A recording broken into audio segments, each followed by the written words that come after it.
ఇంట్లో అందరికీ భోజనం వడ్డిస్తుంది మిథున. ఇక అందరూ కూడా భోజనం తినేశాక అక్కడ ఉన్న దేవ అలాగే మిథున వాళ్ళిద్దరూ కూడా కూర్చుంటారు. ఇక వాళ్ళిద్దరూ అలా కూర్చోవడం చూసి అక్కడ ఉన్న త్రిపుర అయితే అలా కూర్చొని చూస్తున్నారేంటి, ఒకరికొకరు తినిపించుకోండి అని చెప్పి అంటుంది. దాంతో అక్కడ ఉన్న దేవ అయితే అబ్బా ఏంటి ఈ ముసలిది మమ్మల్ని చంపేస్తుంది అని చెప్పి అనుకుంటాడు. తినిపించుకుంటారా లేదా అని చెప్పి రోకల బండ తీసుకువస్తుంది. దాంతో దేవ అయితే తినిపిస్తున్నాను బామ్మ అని చెప్పి మిథున నోట్లో అయితే ముద్ద పెడుతూ ఉంటాడు. అది చూసి మిథున చాలా సంతోషిస్తుంది. దేవ అయితే మిథునకు తినిపిస్తూ ఉంటే అది చూసి అక్కడ ఉన్న మిథున చాలా హ్యాపీగా ఫీల్ అవుతుంది. ఇక మిథున ఆ ముద్దను తిని మిథున కూడా ఒక ముద్దను తీసి దేవాకి పెడుతుంది. అది చూసి అక్కడ ఉన్న వాళ్ళందరూ కూడా చాలా హ్యాపీగా ఫీల్ అవుతారు. అలా దేవ మిథున వాళ్ళిద్దరూ కూడా ఒకరికొకరు అయితే అన్నం తినిపించుకుంటూ ఉంటారు. అది చూసి అక్కడ ఉన్న సత్యమూర్తి ఏం చేయలేక మౌనంగా చూస్తూ ఉంటాడు. అదంతా చూసి అక్కడ ఉన్న శారద అయితే చాలా సంతోషిస్తూ ఉంటుంది.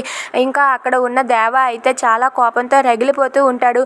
అలా వాళ్ళిద్దరూ కూడా ఒకరికొకరు అన్నం తినిపించుకుంటూ ఉంటారు. అది చూసి అక్కడ ఉన్న దేవ వాళ్ళ నానమ్మ ఇలా అంటూ ఉంటుంది, మీరిద్దరూ ఎప్పుడూ కూడా ఇలా చల్లగా సంతోషంగా కలకాలం నిండు నూరేళ్ళు పిల్లా పాపలతో చల్లగా ఉండాలిరా మనవడా అని చెప్పి ఆశీర్వదిస్తుంది.